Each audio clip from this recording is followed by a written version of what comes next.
ಸರ್ಪಭೂಷಣ ಶಿವಯೋಗಿಗಳು ರಚಿಸಿದಂಥ ಜ್ಞಾನ ಶತಕಂ ಎನ್ನುವ ಗ್ರಂಥದ 108ನೆಯ ಶ್ಲೋಕ ಇಂದಿನ ಆಧಾರದ ವಿಷಯವಾಗಿದ್ದು, ಈ ಶ್ಲೋಕದಲ್ಲಿ ಮಹಾತ್ಮರು ಜ್ಞಾನಿಯಲ್ಲಿ, ಮುಕ್ತನಲ್ಲಿ ಯಾವುದೇ ಬ್ರಹ್ಮಾತ್ಮಕವಾದಂತ ಸೂಚನೆಗಳು, ಲಕ್ಷಣಗಳು ಇರಬೇಕನ್ನುವಂತ ನಿಯಮವಿಲ್ಲ. ಮುಕ್ತನ ತನ್ನ ಸ್ವಸ್ವರೂಪ ಬ್ರಹ್ಮನಿಷ್ಠೆಯೇ ಆತನ ನಿಜವಾದ ಚಿಹ್ನೆ ಅಂತ ಹೇಳಿದ್ರು. ಈಗ ಪ್ರಶ್ನೆ ಮಾಡ್ಯಾರ, ಆತನ ಭಾವ ಹೇಗಿರ್ತದ ಎಂಬ ಪ್ರಶ್ನೆಗೆ ಈ ಶ್ಲೋಕದಲ್ಲಿ ಮಹಾತ್ಮರು ಉಪದೇಶವನ್ನು ಮಾಡ್ತಾರ. ತೀರ್ಥ ವಿಧಿ ಜಲಂ ಮನು ಪ್ಲವಚ ಕ್ಷೇತ್ರಂ ಶ್ಮಶಾನಂ ಸ್ಥಳೀ ಲಿಂಗ ಕುಡ್ಯ ಶಿಲಾಯತಿ ಖರ ಪಶು ಭೌತಾಂಬರಂ ಭಸ್ತ್ರಿಕ್ತ ಪೂರ್ವಂ ತ್ಯಾಜ್ಯ ದಿನಂ ತಪೋ ವಿಷನಂ ಪೂಜಾ ಮನೋಜಾಹವ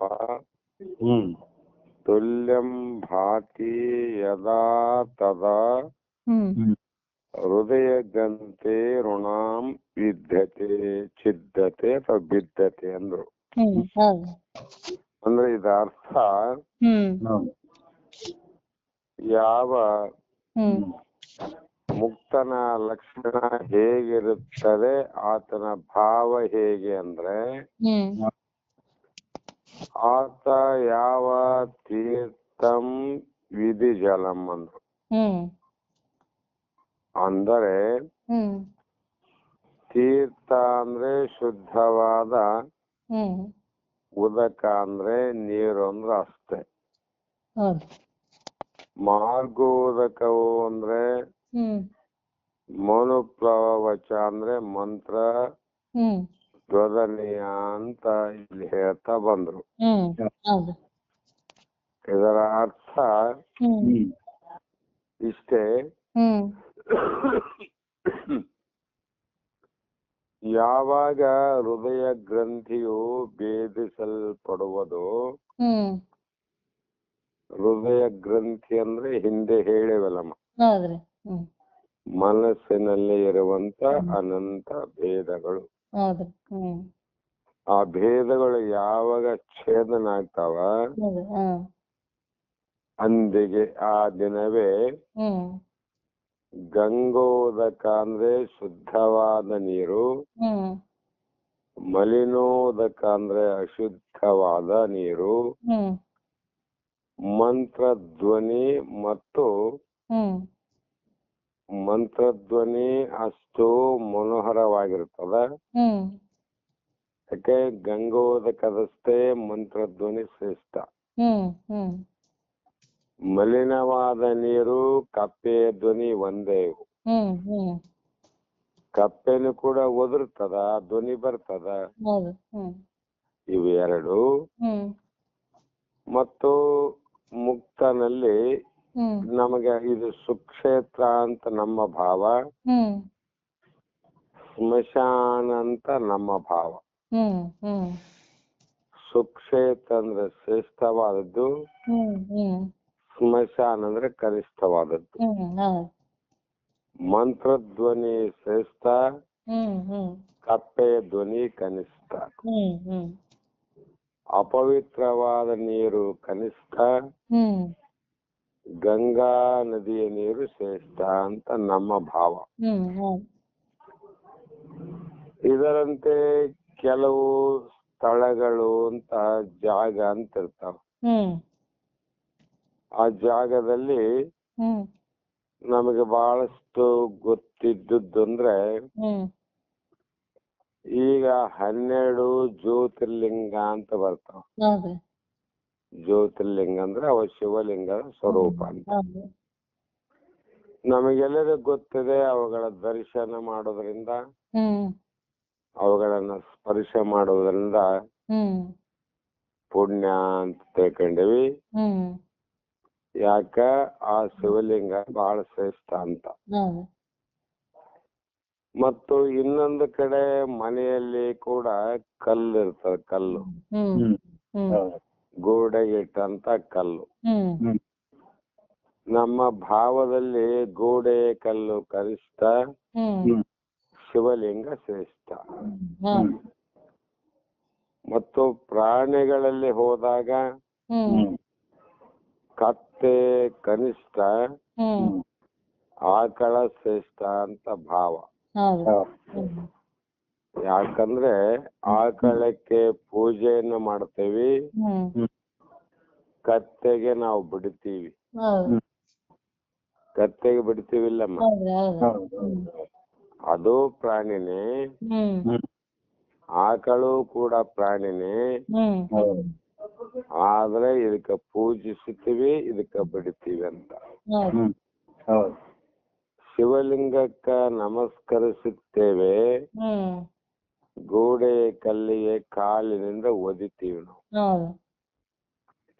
ಇದೇ ಪ್ರಕಾರ ಹ್ಮ್ ಬಟ್ಟೆಯ ಸಮೀಪ ಹೋದಾಗ ಹ್ಮ್ ಅಲ್ಲಿ ಕೂಡ ಉತ್ತಮ ಅಂಬರ, ಹ್ಮ್ ಚರ್ಮಾಂಬರ ಅಂತ ಭೇದ. ಹ್ಮ್ ಹ್ಮ್ ಉತ್ತಮವಾದದ್ದು ಹ್ಮ್ ಮತ್ತು ಕನಿಷ್ಠವಾದದ್ದು ಅಂತ. ಹ್ಮ್ ದಿನಗಳಲ್ಲಿ ಕೂಡ ನಮ್ಗೆ ಭೇದ ಅವ. ಹ್ಮ್ ಹ್ಮ್ ದಿನಗಳಲ್ಲಿ ನಿನ್ನೆಯ ಹ್ಮ್ ಮಂಗಳವಾರ, ಹ್ಮ್ ಈ ದಿನ ಬುಧವಾರ. ಮಂಗಳವಾರ ಶ್ರೇಷ್ಠ ಆದ್ರೆ ಹ್ಮ್ ಬುಧವಾರ ಕನಿಷ್ಠ. ಹ್ಮ್ ಹ್ಮ್ ಯಾಕೆಂದ್ರೆ ಅದು ದೇವಿಯ ವಾರ ಹ್ಮ್ ಹ್ಮ್ ಅಂತ ಇನ್ನು ಕೆಲವು ಭಾವಗಳ ಅವ ನಮ್ಮಲ್ಲಿ. ಮತ್ತ ತಪಸ್ಸು ಅಂದ್ರೆ ಹಿಂಸೆ. ತಪಸ್ಸು ಶ್ರೇಷ್ಠ, ಹಿಂಸೆ ಎನ್ನುವಂಥದ್ದು ಕನಿಷ್ಠ. ಈ ರೀತಿಯಾಗಿ ಪೂಜೆ, ಕಾಮ ಕೇಳಿ ಅಂತ ಹಲವು ವಿಚಾರಗಳಲ್ಲಿ ನಮಗೆಲ್ಲ ಭೇದ ಅವ. ನಮಗೆಲ್ಲ ಇವೆಲ್ಲ ಹೇಳಿದಾಗ ಜಗತ್ತಿನ ಇನ್ನೂ ಕೆಲವು ವಸ್ತುಗಳಲ್ಲಿ ಬರೇ ಭೇದನೆ ಕಾಣ್ತೇವೆ ನಾವು.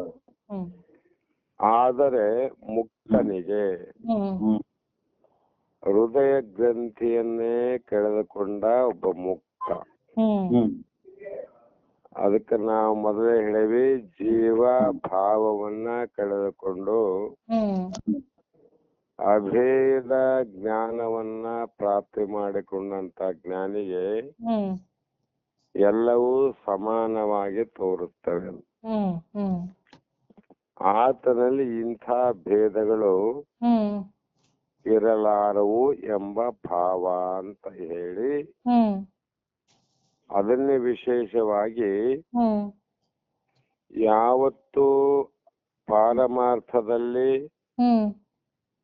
ಮೋಕ್ಷದ ವಿಷಯದಲ್ಲಿ ಎರಡೇ ವಿಚಾರ ಮಾಡೋದು, ಒಂದು ಆತ್ಮ ಮತ್ತು ಇನ್ನೊಂದು ಅನಾತ್ಮ. ಆತ್ಮನ ಲಕ್ಷಣ ಅಭೇದ ಮತ್ತು ಅನಾತ್ಮದ ವಸ್ತುಗಳಲ್ಲಿ ಭೇದ. ಅದಕ್ಕಾಗಿ ಜೀವಿಗಳಲ್ಲಿ ಭೇದ ಅದ, ದೇವರಲ್ಲಿ ಭೇದ ಅದ, ಮನುಷ್ಯರಲ್ಲಿ ಭೇದ ಅದ, ಪಕ್ಷಿಗಳಲ್ಲಿ ಭೇದ ಅದ. ಈ ರೀತಿ ಯಾಕೆ ಭೇದ ಅಂದ್ರೆ ಇವೆಲ್ಲವೂ ಅನಾತ್ಮವಾದ ಪಂಚ ಮಹಾಭೂತಗಳಿಂದ ತೋರುವಂತ ಭೌತಿಕವಾದ ಹ್ಮ್ ದೇಹಗಳು. ಹೌದು. ಆದರೆ ಹ್ಮ್ ಆತ್ಮ ಮತ್ತು ಅನಾತ್ಮದ ಅಹಂಕಾರಗಳ ಸ್ವರೂಪ. ಹ್ಮ್ ಈ ಸ್ವರೂಪವನ್ನ ಬೇರ್ಪಡಿಸದೆ ಇರುವ, ಹ್ಮ್ ಇದನ್ನ ಬೇರೆ ಮಾಡದೆ ಇರುವ ಹ್ಮ್ ತಾದಾತ್ಮ ಅಧ್ಯಾಸವೆಂಬುವ ಭ್ರಾಂತಿ. ಹ್ಮ್ ಹ್ಮ್ ತನ್ನ ಸ್ವರೂಪ ಸಾಕ್ಷಾತ್ಕಾರ ಮಾಡಿಕೊಳ್ಳಲಾರದ ಮುಕ್ತನಿಗೆ ಹ್ಮ್ ಯಾವಾಗಲೂ ಅಹಂಕಾರ ಸ್ವರೂಪದಲ್ಲೇ ಇರ್ತಾನ. ಹೌದು. ಅದನ್ನ ಬೇರ್ಪಡಿಸದೆ, ಹ್ಮ್ ಅಂದ್ರೆ ಅದನ್ನ ನೇತಿಗೆಳೆಯದೆ, ಹ್ಮ್ ಆತ್ಮ ಅಂದ್ರೆ ಯಾವುದು, ಹ್ಮ್ ಅನಾತ್ಮ ಯಾವುದು, ಹ್ಮ್ ಈ ನನ್ನ ದೇಹದಲ್ಲಿ ಆತ್ಮ ಯಾವುದು ಅನಾತ್ಮ ಯಾವುದಂತ ಹ್ಮ್ ಅವರಿಗೆ ಬೇರ್ಪಡಿಸದೆ ಇರುವ ಹ್ಮ್ ಕಾರಣ ಅವರಲ್ಲಿ ತಾದಾತ್ಮ ಅಧ್ಯಾಸ ಎಂಬ ಭ್ರಾಂತಿ ಇರ್ತಂತ. ಹೌದು. ತಾದಾತ್ಮ ಅಂದ್ರೆ ಹಿಂದೆ ಹೇಳಿದಂತೆ ಹ್ಮ್ ಆತ್ಮನ ಲಕ್ಷಣವನ್ನ ದೇಹದಲ್ಲಿ ಆರೋಪ ಮಾಡೋದು, ಹೌದು. ದೇಹದ ಧರ್ಮಗಳನ್ನ ಆತ್ಮನಲ್ಲಿ ಆರೋಪ ಮಾಡೋದು. ಹ್ಮ್ ಹ್ಮ್ ಹ್ಮ್ ಇದಕ್ಕೆ ಅಧ್ಯಾಸ ಅಂತ ಕರೆದ್ರು. ಹೌದು. ಈ ಅಧ್ಯಾಸವೇ ಮುಂದ ಭ್ರಾಂತಿ ಅಂತ ಕರೆದ್ರು. ಹ್ಮ್ ಈ ಭ್ರಾಂತಿಯೇ ಮುಂದೆ ಅಜ್ಞಾನ ಅಂತ ಅನಿಸ್ಕೊಂತು. ಹ್ಮ್ ಹ್ಮ್ ಇದು ಎಲ್ಲಿಯ ಪರ್ಯಂತರವಿರುತ್ತದೆಯೋ ಹ್ಮ್ ಅಲ್ಲಿಯ ಪರ್ಯಂತರವಾಗಿ ಮನುಷ್ಯರಿಗೆ ಹ್ಮ್ ಇದು ಶ್ರೇಷ್ಠ, ಇದು ಕನಿಷ್ಠ ಅನ್ನುವಂತ ಭಾವ ಇರ್ತಾವ. ಹ್ಮ್ ಹ್ಮ್ ಅವರಿಗೆ ಇದು ಪವಿತ್ರವು, ಹ್ಮ್ ಇದು ಅಪವಿತ್ರವಾದದ್ದು, ಹ್ಮ್ ಇದು ಶ್ರೇಷ್ಠ, ಇದು ಕನಿಷ್ಠವಾದದ್ದು. ಹ್ಮ್ ಹೀಗೆ ಸಮತ್ವ ಭಾವನೆಯು ಅವರಲ್ಲಿ ಉಂಟಾಗುವುದಿಲ್ಲ. ಹ್ಮ್ ಯಾಕೆ ಉಂಟಾಗಲಿಲ್ಲಮ್ಮ ಅಂದ್ರೆ ಹ್ಮ್ ಅನಾತ್ಮದಲ್ಲಿ ಸಮತ್ವ ನೋಡ್ಲಿಕ್ಕೆ ಬರುದಿಲ್ಲ. ಹೌದು. ಹ್ಮ್ ಅನಾತ್ಮವಾದ ವಸ್ತುಗಳು ಎಷ್ಟೇ ಇರಲಿ, ಹ್ಮ್ ಎಲ್ಲಾ ವಸ್ತುಗಳಲ್ಲಿ ಭೇದನೇ ಇರ್ತದೆ. ಹ್ಮ್ ಹ್ಮ್ ಸಾಮಾನ್ಯವಾಗಿ ನಾವು ವಿಚಾರ ಮಾಡಿದ್ರೆ ಹ್ಮ್ ನಮ್ಮದು ಒಂದೇ ತೋರುವಂತ ತನು ಹ್ಮ್ ಅಥವಾ ಶರೀರ ಅಂತ ಕರಿತೀವಿ. ಹ್ಮ್ ಈ ಶರೀರವನ್ನ ನಮಸ್ತೆ ನಾವು ವಿಚಾರ ಮಾಡಿ ನೋಡಿದರೆ ಹ್ಮ್ ಈ ಶರೀರದಲ್ಲಿ ಸಮವಾದ ಹ್ಮ್ ಒಂದೇ ಪ್ರಕಾರವಾದ ಇಂದ್ರಿಯಾದಿಗಳು ಇಲ್ಲ. ಹ್ಮ್ ಒಂದಕ್ಕೊಂದು ಭಿನ್ನ ನೋಡ್ರಿ. ಕಣ್ಣಿಗೆ ಕಿವಿಗೆ ಭಿನ್ನ ಅದ, ಮತ್ತು ನಾಲಿಗೆಗೆ ಭಿನ್ನ ಅದ, ಚರ್ಮವೇ ಭಿನ್ನ ಅದ. ಈ ರೀತಿಯಾಗಿ ಕೈ ಮತ್ತು ಕಾಲಿಗೆ ಭಿನ್ನ ಅದ, ಭೇದ ಅದಲ್ರಿ. ಇಷ್ಟೇ ಯಾಕ ಕೈಯ ಬೆರಳಿಗೂ ಕೂಡ ಭೇದ ಅದ. ಬೆರಳಷ್ಟೇ ಭೇದ ಅಲ್ಲ, ಬೆರಳಿನ ಒಳಗೆ ಸೂಕ್ಷ್ಮವಾಗಿರ್ತಕ್ಕಂತ ಗೆರೆಗಳು ಕೂಡ ಒಬ್ಬೊಬ್ಬರಿಗೆ ಭೇದನ ಅವ್ರಿ. ತಂಬಂತ ಮಾಡ್ತವಲ್ರ ನಾವು, ಅದು ಎಷ್ಟು ಸೂಕ್ಷ್ಮವಾದ ಭೇದ ಅಂದ್ರೆ ಅದು ಭಗವಂತ ಹೇಗೆ ಮಾಡನೋ ಗೊತ್ತಿಲ್ಲ ಅಂತ. ದೊಡ್ಡ ದೊಡ್ಡ ವಸ್ತುಗಳಲ್ಲಿ ಭೇದ ಕಾಣೋದು ಬಹಳ ಬೇಗ ಕಾಣ್ತದೆ, ಕಂಡು ಹಿಡಿಬಹುದು. ಅದು ಒಂದೇ ಬೆರಳಿನಲ್ಲಿ ಇರುವಂತ ಕೋಟಿ ಕೋಟಿ ಜನಸಂಖ್ಯೆಗಳಲ್ಲಿ ನೋಡಿದ್ರು ಕೂಡ ಒಬ್ಬನ ಬೆರಳಿನ ಗುರುತು ಇದ್ದಂತೆ ಇನ್ನೊಬ್ಬನ ಬೆರಳಿನ ಗುರುತು ಇರಲಿಕ್ಕೆ ಸಾಧ್ಯ ಇಲ್ಲ. ಅದಕ್ಕೇನು ಪ್ರಮಾಣ ರೀ ಅಂದ್ರೆ ನಮ್ಮೆಲ್ಲ ಆಧಾರ ಕಾರ್ಡೇ ಪ್ರಮಾಣ. ಆಧಾರಕ್ಕೆ ತಮ್ಮ ಮಾಡಿವಲ್ರಿ, ಅಂದ್ರೆ ಎಷ್ಟು ಜನಸಂಖ್ಯಾರಂದ್ರೆ ಹ್ಮ್ ಅಷ್ಟು ಭೇದನೇ ಅವ. ಹ್ಮ್ ಯಾಕಂದರೆ ಅನಾತ್ಮದಲ್ಲಿ ಭೇದ ಇರ್ತದ ಅಂತ. ಹೌದು. ಅದು ಇರಲೇಬೇಕದು. ಹ್ಮ್ ಅದಕ್ಕಾಗಿ ಹ್ಮ್ ಸ್ಥೂಲವಾಗಿ ವಿಚಾರ ಮಾಡಿದ್ರು ಭೇದ, ಹ್ಮ್ ಸೂಕ್ಷ್ಮವಾಗಿ ವಿಚಾರ ಮಾಡಿದ್ರು ಭೇದ, ಹ್ಮ್ ಸತ್ಯದ ವಿಚಾರ ಮಾಡಿದ್ರೆ ಮಾತ್ರ ಅಭೇದ. ಹ್ಮ್ ಹ್ಮ್ ಸತ್ಯದ ಬಗ್ಗೆ ವಿಚಾರ ಮಾಡಿ. ಸತ್ಯ ಯಾವುದರೆ ಆತ್ಮ ಒಂದೇ ಸತ್ಯ. ಹ್ಮ್ ಈ ರೀತಿ ಹ್ಮ್ ಪವಿತ್ರವೂ ಇದು ಅಪವಿತ್ರವೂ ಶ್ರೇಷ್ಠ ಕನಿಷ್ಠ ಇತ್ಯಾದಿಗಳೇ ಸಮತ್ವ ಭಾವ ಉಂಟಾಗೋದಿಲ್ಲ. ಹ್ಮ್ ಇದು ಸಮವಾಗಿರ್ಲಿಕ್ಕೆ ಸಾಧ್ಯ ಇಲ್ಲ. ಇದರಂತೆ ಅಹಂಕಾರವೇ ಮೊದಲುಗೊಂಡು ಹ್ಮ್ ಸಮಸ್ತಂದು ಎಲ್ಲವೂ ಭೇದಾಕಾರವಾಗಿ ಹ್ಮ್ ತೋರುವ ಪದಾರ್ಥಗಳು ಎಲ್ಲವು. ಹ್ಮ್ ಹ್ಮ್ ಅಹಂಕಾರ ಮನ, ಯಾಕಂದ್ರೆ ಒಬ್ಬರ ಅಹಂಕಾರ ಇದ್ದಂಗೆ ಇನ್ನೊಬ್ಬದಿಲ್ಲ, ಒಬ್ಬನ ಜೀವ ಇದ್ದಂಗೆ ಇನ್ನೊಂದಿಲ್ಲ, ಹ್ಮ್ ಒಬ್ಬನ ಬುದ್ಧಿ ಇದ್ದಂಗೆ ಇನ್ನೊಬ್ಬನ ಬುದ್ಧಿ ಇಲ್ಲ, ಹ್ಮ್ ಒಬ್ಬನ ಮನಸ್ಸಿದ್ದಂತೆ ಇನ್ನೊಬ್ಬನ ಮನಸ್ಸಿಲ್ಲ, ಹ್ಮ್ ಒಬ್ಬನ ನೆನಪು ಶಕ್ತಿ ಇನ್ನೊಬ್ಬನಿಗಿಲ್ಲ. ಇವೆಲ್ಲ ಬೇರೆ ಬೇರೆ ಇರ್ತಾವಂತ ಅರ್ಥ. ಇಂಥ ಬೇರೆ ಬೇರೆಯಾಗಿರುವಂತ ಎಲ್ಲಾ ಪದಾರ್ಥ ಅವು ನನ್ನ ಸ್ವರೂಪದಲ್ಲೇ ಅಧ್ಯಾಸವಾಗಿ ತೋರುತ್ತವೆ.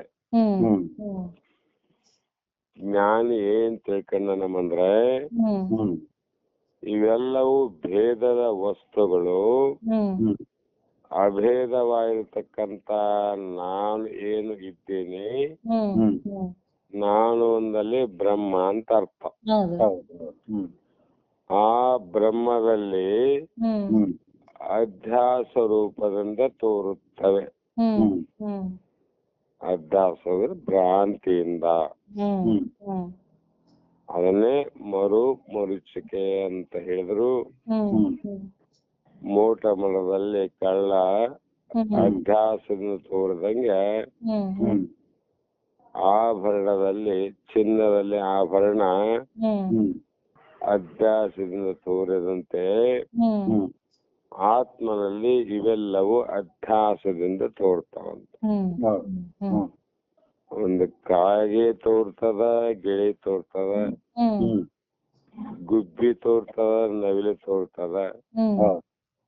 ಇವೆಲ್ಲವೂ ಎಲ್ಲಿ ತೋರ್ತವ್ರಿ ಅಂದ್ರೆ ಪರಬ್ರಹ್ಮನಿಂದನೇ ತೋರವು. ಆದರೆ ಇಲ್ಲಿ ಎರಡು ಇದೆ. ಒಂದು ಅನಾತ್ಮವಾದ ದೇಹ ಯಾವಕ, ದೇಹ ಇದ್ದಲ್ಲಿ ಭೇದ ಅದ. ದೇಹಕ್ಕೆ ಭೇದ ಅವ. ಒಂದೇ ದೇಹದಲ್ಲಿ ಅನಂತ ಭೇದ ಅವ. ಈ ಭೇದದ ವಸ್ತುಗಳು ಎಲ್ಲಿಂದ ತೋರಕತ್ತವಂದ್ರೆ ಆಧಾರವಾದ ಪರಬ್ರಹ್ಮ ನಾನೇನು ಇದ್ದೇನೆ, ಆ ಪರಬ್ರಹ್ಮನಲ್ಲೇ ಇವು ತೋರ್ತಾವಂತ ಅವನ್ ತಿಳ್ಕೊಂಡಾಗ ಅಲ್ಲಿ ಏನಾಯ್ತು ಅಂದ್ರೆ ನನ್ನ ಸ್ವರೂಪವೇ ಅವು, ಅವುಗಳ ಸ್ವರೂಪವೇ ನಾನು. ಅವುಗಳಲ್ಲಿ ಇದ್ದವನು ನಾನೇ, ನನ್ನಲ್ಲಿ ಇದ್ದವನು ನಾನೇ, ಜಗತ್ತಿನ ತುಂಬಿದ್ದವನು ನಾನೇ ಅಂತ ಅಭೇದ ಆದಾಗ ಈ ಅಧ್ಯಾಸವಾದ ವಸ್ತುಗಳೆಲ್ಲವೂ ನನ್ನಲ್ಲಿ ತೋರಿದ್ರೆ ಹೇಗೆ ಅಂದ್ರೆ ಮಿಥ್ಯಾ ಸ್ವರೂಪದಿಂದ ಸುಳ್ಳಾಗಿ ಸತ್ಯದಲ್ಲಿ ತೋರ್ತಾರ ನೋಡ್ರಿ. ಮರುಭೂಮಿ ಸತ್ಯ ಅದ, ಅದರಲ್ಲಿ ಸುಳ್ಳಾಗಿ ನೀರು ತೋರ್ತಾವ. ತೋರೋದ್ ಬಿಟ್ಟಿಲ್ಲ, ಆದ್ರೆ ಅಲ್ಲಿ ಇಲ್ಲ. ಅದೇ ಪ್ರಕಾರವಾಗಿ ಇರುವಂತ ಮರದಲ್ಲಿ ಮಿಥ್ಯಾರೂಪವಾದ ಕಳ್ಳ ತೋರ್ತಾನೆ ಅಲ್ಲಿ. ಕರೆಕ್ಟ್. ಆ ಮರದಲ್ಲಿ ಇಲ್ಲದಂತ ಕಳ್ಳ ತೋರ್ತಾನೆ ನೋಡ್ರಿ. ಅಂದ್ರೆ ತೋರಿದ್ರು ಕೂಡ ಸುಳ್ಳಾಗಿ ತೋರ್ತದಂತ. ಕಳ್ಳ ಇಲ್ಲ, ತೋರದು ಬಿಟ್ಟಿಲ್ಲ ಅಂತ. ಇದೇ ಪ್ರಕಾರವಾಗಿ ಅನಂತ ದೃಷ್ಟಾಂತಗಳನ್ನ ಮೊದಲೇ ಕೇಳಿರಿ. ಹೇಗೆಂದ್ರೆ ಕಪ್ಪೆ ಚಿಪ್ಪಿನಲ್ಲಿ ಬೆಳ್ಳಿ, ಹಗ್ಗದಲ್ಲಿ ಹಾವು. ಇವು ಮಿಥ್ಯವಾಗಿ ತೋರ್ತಾವ. ತೋರಿದ್ರೆ ಅವು ಸುಳ್ಳೇ ವಿನ ಸತ್ಯ ಅಲ್ಲ ಅಂತ. ಮತ್ತೆ ಸತ್ಯವಾಗಿರ್ತಕ್ಕಂಥದ್ದು ಯಾವುದು? ತನ್ನ ಸ್ವರೂಪ ಒಂದು ಸತ್ಯ ಅಲ್ಲ. ಸ್ವರೂಪ ಮಾತ್ರ ಇರೋದ ನೋಡ್ರಿ. ಹೀಗೆ ಮಿಥ್ಯಾ ಸ್ವರೂಪದಿಂದ ಇರುತ್ತವೆ ಎಂಬ ತಿಳುವಳಿಕೆಯು ಅಂದ್ರೆ ಜ್ಞಾನ ಉಂಟಾದವನಿಗೆ ಗಂಗಾ ನದಿಯ ತೀರ್ಥದಲ್ಲಿಯೂ ಮಳೆ ಸುರಿದಾಗ ಬೀದಿಯಲ್ಲಿ ಹರಿಯುವ ಮಲಿನವಾದ ನೀರಿನಲ್ಲಿಯೂ ಆತಗ ಭೇದ ಕಾಣಂಗಿಲ್ರಿ. ಗಂಗಾ ನದಿಯಲ್ಲೂ ಇದೇ ನೀರು, ಈ ಮಳೆಯಿಂದ ಬಿದ್ದಿದ್ದು ಇದೇ ನೀರು ಅಂತ ಆತನ ವಿಚಾರ. ಅಲ್ಲಿ ಭೇದ ಇಲ್ಲ ಅಂತ. ಶ್ರೇಷ್ಠ ಕನಿಷ್ಠ ಅಂತಿಲ್ಲ, ಎಲ್ಲವೂ ನೀರಾಗಿ ನೋಡಿದ ಅಷ್ಟೇ.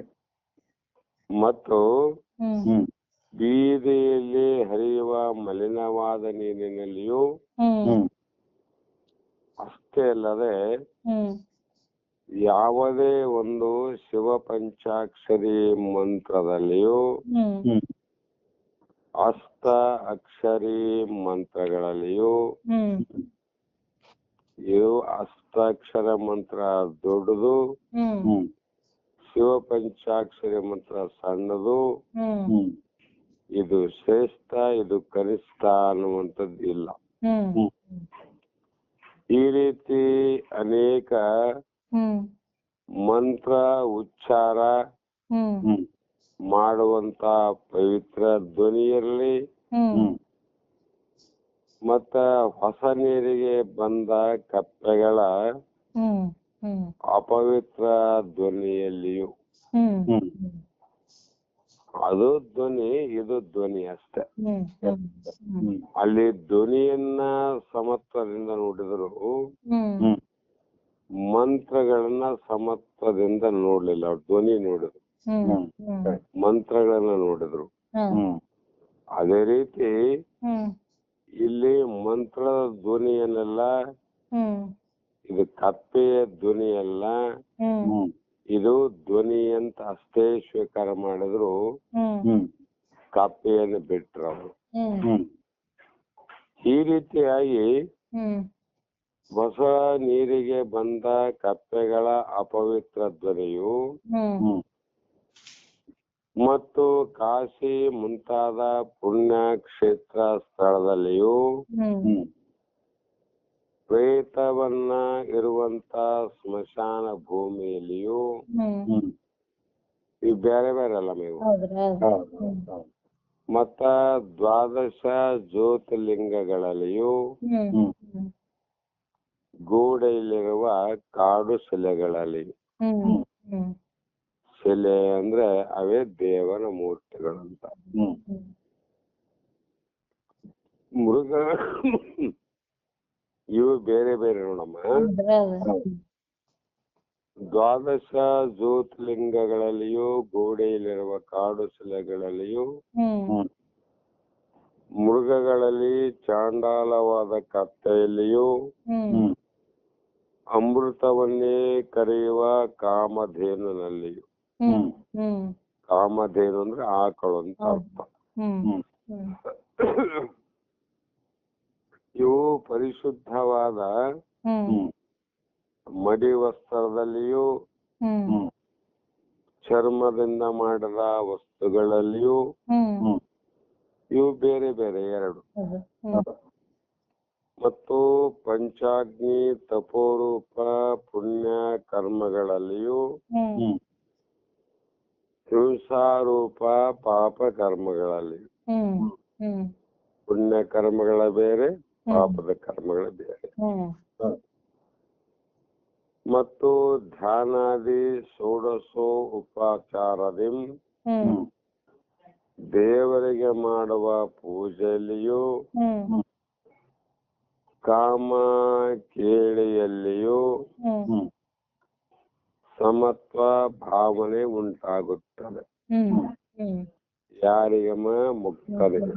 ಹೌದು ಹ್ಮ್ ಆ ಕಾರಣದಿಂದ ಜ್ಞಾನಿ ಹ್ಮ್ ಯಾವ ಭಾವದಿಂದ ಇರುವುದು ಅಂದ್ರೆ ಹ್ಮ್ ಜ್ಞಾನಿಯು ಸಮತ್ವ ಭಾವದಿಂದ ಇರುವುದು. ಹೌದು ಹ್ಮ್ ಸಮತ್ವ ಭಾವಗಳಲ್ಲಿ ಹ್ಮ್ ಹ್ಮ್ ಆ ಕಾರಣ ಹ್ಮ್ ಇಲ್ಲಿ ಹೃದಯ ಗ್ರಂಥಿ ವಿಚ್ಛೇದನವೇ ಮುಕ್ತನ ಲಕ್ಷಣ.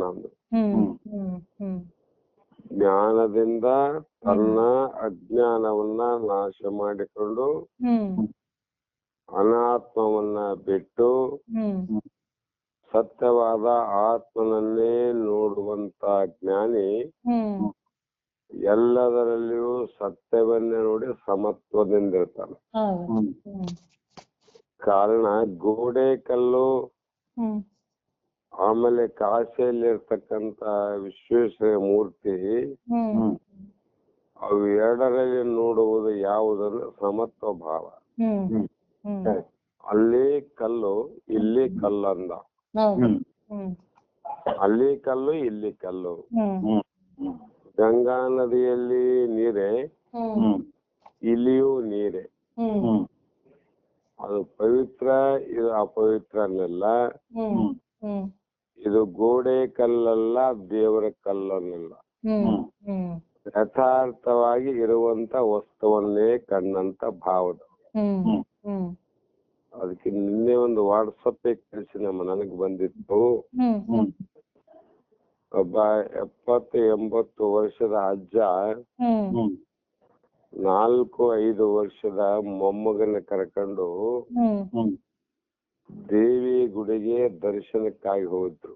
ಹ್ಮ್ ಮಗುವನ್ನ ಮುದ್ದು ಮಾಡಿ ಹ್ಮ್ ದೇವರಿಗೆ ಹೋಗೋಣ, ಹ್ಮ್ ದೇವರಲ್ಲಿ ಹೋದ್ರೆ ನಿನಗೆ ಒಳ್ಳೇದಾಗತ್ತಾ, ಹ್ಮ್ ಹಲವು ಸಂಸ್ಕಾರದ ಭಾವನೆ ತುಂಬಿ ಹ್ಮ್ ದೈವತ್ವ ಭಾವದಿಂದಲೇ ಮೊಮ್ಮಗ ಹ್ಮ್ 3-4 ವರ್ಷ, ಹ್ಮ್ ಹ್ಮ್ ಅಜ್ಜಗ 60-70 ವರ್ಷ ಅಂತ ಇಟ್ಕೊಳ್ಳೋಣ. ಹ್ಮ್ ದೇವಸ್ಥಾನಕ್ಕೆ ಹೋದ ಮೇಲೆ ಅಲ್ಲಿ ದೇವಿ ಮೂರ್ತಿ ಇತ್ತು ನೋಡ್ರಿ. ಹ್ಮ್ ಹ್ಮ್ ದೇವಿ ಮೂರ್ತಿ ಇತ್ತು. ಹ್ಮ್ ಮೊಮ್ಮಗ ಅಜ್ಜ ಹೇಳ್ದ ಹೋಗು ಹ್ಮ್ ದೇವರನ್ನ ನೋಡು ಅಂದ. ಹ್ಮ್ ಆಯ್ತು ಅಂತ ನೋಡೋರೊಳಗಾಗಿ ಹ್ಮ್ ಆ ಮಗುವಿಗೆ ಏನಾಯ್ತು ಅಂದ್ರೆ ಆಶ್ಚರ್ಯ ಆಯ್ತು. ಹ್ಮ್ ಯಾಕೆ ಅಂತ ಅವನು ಹಿಂದಕ್ಕೆ ಬಂದಾಗ ಹ್ಮ್ ಭಯದಿಂದ ಭೀತಿ ಆದಾಗ ಹ್ಮ್ ಅಜ್ಜ ಕೇಳ್ದ ಯಾಕ ಭಯ, ಹ್ಮ್ ಯಾಕೆ ಭೀತಿ, ಹ್ಮ್ ಗುಡಿಯಲ್ಲಿ ಏನಾದ್ರೂ ನೋಡಿದೇನು ಅಂದಾಗ ಹ್ಮ್ ತಾತ ನೋಡದೇನು ಅಲ್ಲಿ ಶಿವ ಅಂದವನು. ಹ್ಮ್ ಹ್ಮ್ ದೇವಿ ಸಿಂಹಾಸನ ವಾಹನ ಶಿವ. ಹೌದು ಆ ಶಿವ ಅದ. ಹ್ಮ್ ಮತ್ತ ಆ ಗುಡಿ ಒಳಗೆ ನಾನು ಹೇಗೆ ಹೋಗೋದು ಅಂತ ಹ್ಮ್ ಆ ಮೊಮ್ಮಗ ತಾತನ ಕೇಳಿದಾಗ ತಾತ ಹೇಳ್ದ ಹ್ಮ್ ನೋಡಪ್ಪ ಅದು ಸಿಂಹ ಕಂಡ್ರು ಕೂಡ ಹ್ಮ್ ಅದು ಸಿಂಹದ ಆಕಾರದ ಒಂದು ಕಲ್ಲೇ ವಿನಃ ಹ್ಮ್ ಮೂರ್ತಿಯೇ ವಿನಃ ಹ್ಮ್ ಅದು ನಿಜವಾದ ಸಿಂಹ ಅಲ್ಲ. ಹ್ಮ್ ಅದಕ್ಕಾಗಿ ಹೆದರುವುದ ಅವಶ್ಯಕತೆ ಅಲ್ಲ. ಹ್ಮ್ ನೀ ಧೈರ್ಯವಾಗಿ ಹ್ಮ್ ದೇವರನ್ನ ಹ್ಮ್ ನೀನು ನೋಡು, ಹ್ಮ್ ದೇವರನ್ನ ಬೇಡು ಅಂತ ಸಲಹೆ ಹೇಳಿದ. ಹೌದು ಆ ಕ್ಷಣದಲ್ಲೇ ಮಗುವಿಗೆ ಒಂದು ವಿಚಾರ ಬಂತು. ಹ್ಮ್ ಏನು ವಿಚಾರ ಅಂದ್ರೆ ತಾತ ಹ್ಮ್ ಅದು ದೇವರಲ್ಲಿ ನಾನು ಬೇಡುವ ಅವಶ್ಯಕತೆ ಇಲ್ಲ, ಕೇಳುವ ಅವಶ್ಯಕತೆ ಇಲ್ಲ. ಯಾಕ ಅಂತ ಕೇಳಬೇಡ. ಯಾವಾಗ ಆ ಸಿಂಹ ನಿಜವಾದದ್ದೆಲ್ಲ ಕಲ್ಲಿಂದು ಅಂತ ಹೇಳಿದ್ರಿ, ನಿಜವಾದ ಸಿಂಹ ಅಲ್ಲ ಅಂತ ಹೇಳಿದಲ್ಲ, ಅದಂಗ ಅದ್ರ ಮೇಲೆ ಕುಂತಂತ ದೇವರು ಕೂಡ ನಿಜವಾದ ದೇವರಲ್ಲಲ್ಲ. ಅಂದಾಗ ಆ ದೇವರನ್ನ ನಾನು ಬೇಡುವುದೇನಾದಂತ ಮಗುವಿಗೆ ಸಮತ್ವ ಭಾವ ಗೊತ್ತಾಯ್ತು, ಮುದುಕನಿಗೆ ಭೇದ ಭಾವ ಇತ್ತು ನೋಡ್ರಿ. ಮುದುಕನಿಗೆ ಶಿವ ಮತ್ತು ದೇವಿಯಲ್ಲಿ ಭೇದ ಅದ, ಮಗುವಿಗೆ ಸಮತ್ವ ಭಾವ. ಹೀಗೆ ಜ್ಞಾನಿಗೂ ಮುಕ್ತನಿಗೂ ಮತ್ತು ಅಜ್ಞಾನಿಗೂ ವ್ಯತ್ಯಾಸ ಅದ. ಆ ಕಾರಣ ಜಗತ್ತನ್ನು ನೋಡಿದರೂ ಕೂಡ ಅವರ ಸಮತ್ವ ಭಾವವನ್ನೇ ನೋಡ್ತಾರೆ ವಿನಃ ಭೇದವನ್ನ ನೋಡ್ಲಿಕ್ಕೆ ಹೋಗೋದಿಲ್ಲ. ಆ ಕಾರಣದಿಂದ ಈ ಹೃದಯ ಗ್ರಂಥಿ ವಿಚ್ಛೇದನವೇ ಮುಕ್ತನ ಲಕ್ಷಣವಾಗಿದೆ. ಅಂದರೆ ಜೀವತ್ವ ಬುದ್ಧಿಯೇ ನಾಶವೇ ಜ್ಞಾನಿ ಲಕ್ಷಣ. ಜೀವ ಭಾವ ನಾಶ ಆಗುವುದೇ ಜ್ಞಾನಿಯ ಲಕ್ಷಣ. ಈ ಯಾವಾಗ ಇದು ನಾಶ ಆಯ್ತು ಭೇದ ಬುದ್ಧಿ, ಇಂಥ ಜ್ಞಾನಿಯಲ್ಲಿ ಊಚ ಅಂದ್ರೆ ಶ್ರೇಷ್ಠ, ನೀಚ ಅಂದ್ರೆ ಕನಿಷ್ಠ, ಮತ್ತು ಶ್ರೇಷ್ಠ ಅಶ್ರೇಷ್ಠಗಳು ಸಮವಾಗಿ ತೋರುತ್ತಾರಂತ. ಅವನಲ್ಲಿ ಸಮವಾಗಿ ತೋರ್ತಾರ. ಆ ಕಾರಣ ಇಂಥ ಸಮತ್ವ ಭಾವದಿಂದಿರುವಂತ ಜ್ಞಾನಿಯನ್ನ ಭಗವದ್ಗೀತೆಯಲ್ಲಿ ಶ್ರೀಕೃಷ್ಣ ಆತನ ಏನಂತ ಕರೆದರು ಅಂದ್ರೆ ಪಂಡಿತನೆಂದು ಹೆಸರಿಸಿ. ಯಾಕೆ ಅಂದ್ರೆ ವಿದ್ಯಾ ವಿನಯ ಸಂಪನ್ನೆ ಬ್ರಾಹ್ಮಣೆ ಗವಿ ಅಷ್ಟಿನಿ ಸುನಿ ಚೈವ ಸ್ವಪಾಕೇಚ ಪಂಡಿತ ಸಮದರ್ಶನ ಅಂತ ಒಂದು ಶ್ಲೋಕವನ್ನು ಹೇಳ್ತಾರೆ. ಅಂದ್ರೆ ವಿದ್ಯಾ ವಿನಯ ಸಂಪನ್ನ ಅಂತ ಯಾರು ಬ್ರಹ್ಮ ವಿದ್ಯೆಯನ್ನ ಬ್ರಹ್ಮಜ್ಞಾನವನ್ನ ಪ್ರಾಪ್ತಿ ಮಾಡಿಕೊಂಡಾರ ಅಂಥ ವಿನಯ ಸ್ವರೂಪಿಯಾದ ಪಂಡಿತ ಅಂದ್ರೆ ಹೃದಯ ಗ್ರಂಥಿಯಿಂದ ಬಿಡುಗಡೆ ಆದವನು ಅಂತ ಅರ್ಥ. ಅವನಲ್ಲಿ ವಿದ್ಯಾ ವಿನಯ ಸಂಪನ್ನನಾದ ಅವನಿಗೆ ಬ್ರಾಹ್ಮಣನನ್ನು ತಿನ್ನುವಂತ ಒಬ್ಬ ಬ್ರಾಹ್ಮಣ. ಯಾಕೆ ಬ್ರಾಹ್ಮಣರಲ್ಲಿ ಎರಡು ಭಾಗ ನೋಡಮ್ಮ. ಒಬ್ರು ವಿದ್ಯಾ ವಿನಯ ಸಂಪನ್ನರಾಗಿ ತಮ್ಮ ಉತ್ತಮವಾದ ಬ್ರಾಹ್ಮಣ ಕರ್ಮದಲ್ಲಿ ಇರುವಂತವ್ರು ಕೆಲವು ಮಂದಿ ಯಾರ. ಇನ್ನು ಕೆಲವರು ಬ್ರಾಹ್ಮಣನು ನಾಯಿ ಮಾಂಸವನ್ನ ತಿನ್ನುವ ಚಾಂಡಾಲರ. ಚಾಂಡಾಲರು ಬರೀ ಮಾಂಸ ತಿಂತಾರ, ಬ್ರಾಹ್ಮಣರು ಸಾತ್ವಿಕ ಆಹಾರವನ್ನು ತಿಂತಾರ. ಆದರೆ ಇನ್ನೂ ದೊಡ್ಡದಾದ ಆನೆಯನ್ನು ಚಿಕ್ಕದಾದ ಆಕಳನ್ನು ಸಮಾನವಾಗಿ ನೋಡುತ್ತಾನೆ ಯಾರು ಅಂದ್ರೆ ಜ್ಞಾನಿ ಅಂತ. ಜ್ಞಾನಿ ಬ್ರಾಹ್ಮಣ ಚಾಂಡಾಲ, ಇವನು ಕರ್ಮದಿಂದ ಬ್ರಾಹ್ಮಣ, ಕರ್ಮದಿಂದ ಚಾಂಡಾಲ. ಆದರೆ ಆ ಬ್ರಾಹ್ಮಣನಲ್ಲಿಯೂ ಕೂಡ ನಿತ್ಯವಾದ ಸ್ವರೂಪ, ಚಾಂಡಾಲನಲ್ಲಿ ನಿತ್ಯವಾದ ಸ್ವರೂಪ ಇದ್ದಾಗ ಇವರು ಚಾಂಡಾಲ ಅಂತ ಕನಿಷ್ಠನಲ್ಲ, ಹ್ಮ್ ಬ್ರಾಹ್ಮಣ ಅಂತ ಶ್ರೇಷ್ಠನಲ್ಲ. ಹೌದು. ದೇಹ ದೃಷ್ಟಿಯಲ್ಲಿ, ಹ್ಮ್ ಕರ್ಮ ದೃಷ್ಟಿಯಲ್ಲಿ ಭಿನ್ನತೆ ಆದ, ಹ್ಮ್ ಜ್ಞಾನ ದೃಷ್ಟಿಯಲ್ಲಿ ಸಮತ್ವ ಆದಲ್ಲ. ಹೌದು. ಇದೇ ಪ್ರಕಾರ ಆನೆಯಲ್ಲಾಗಲಿ ಆಕಳದಲ್ಲಾಗಲಿ ಹ್ಮ್ ಹ್ಮ್ ಸಮದ ಭಾವವನ್ನ ನೋಡ್ತಾನ ಅಂತ ಹೇಳಿದಂಗಾಯ್ತು.